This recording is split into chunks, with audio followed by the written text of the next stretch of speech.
قل بفضل الله وبرحمته فبذلك فليفرحوا هو خير مما يجمعون۔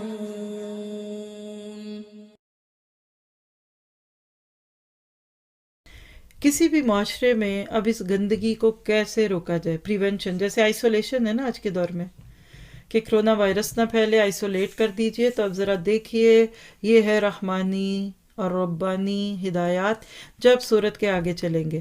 یعنی ابھی تک ہم زنا اور اس کی چند سزائیں دیکھ چکے ہیں، اب صورت کے اینڈ تک آپ دیکھیے گا کن معاشروں میں پھر بدکاریاں فحاشیاں نہیں پنپتی جہاں یہ کام ہوں گے، جس کا ذکر اب آیت 27 سے 34 میں اور اس سے آگے بھی دیکھتے جائیں گے۔ یا ایھا الذین آمنوا، اے لوگو جو ایمان لائے ہو، اپنے گھروں کے سوا اور گھروں میں نہ جاؤ جب تک اجازت نہ لے لو اور وہاں کے رہنے والوں کو سلام نہ کر لو، یہی تمہارے لیے سراسر بہتر ہے اگر تم نصیحت کرو، اگر تم نصیحت حاصل کرو۔ یعنی بے روک ٹوک رشتہ داروں کے، دوستوں کے گھروں میں جانا زنا کو عام کرنے کے اندر ایک بہت بڑا ذریعہ ہے۔ آج بھی دیکھیں کہ لوگوں نے ماسک پہن لیے، پلاسٹک بیگز میں بند گئے، مجبوریوں میں جن کو ایک دوسرے کے پاس جانا پڑتا ہے کتنے پریکاشنز لیے، تو چلیے فائدہ ہوا نا آپ کے ہی بقول صحیح۔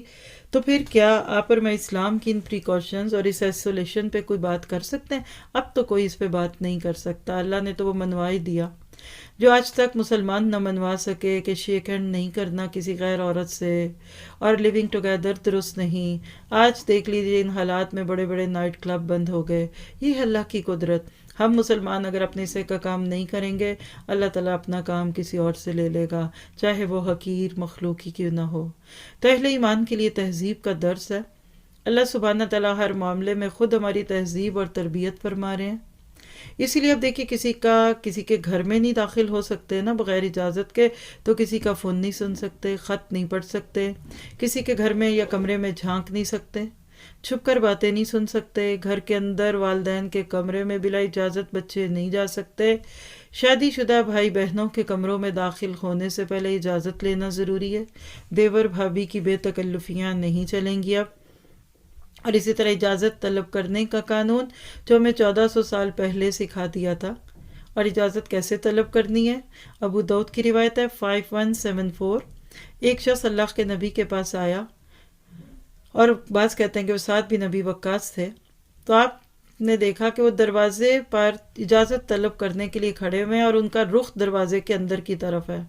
تو آپ نے فرمایا تمہیں اس طرح کھڑا ہونا چاہیے یا اس طرح، یعنی دروازے سے ہٹ کر، کیونکہ اجازت کا مقصود نظر یہی ہے، اجازت کا مقصود نظر یہی ہے، یعنی اچانک گھر والا جب باہر آئے تو نظر نہ پڑے۔ پہلے دروازے بھی نہیں تھے، پردے تھے۔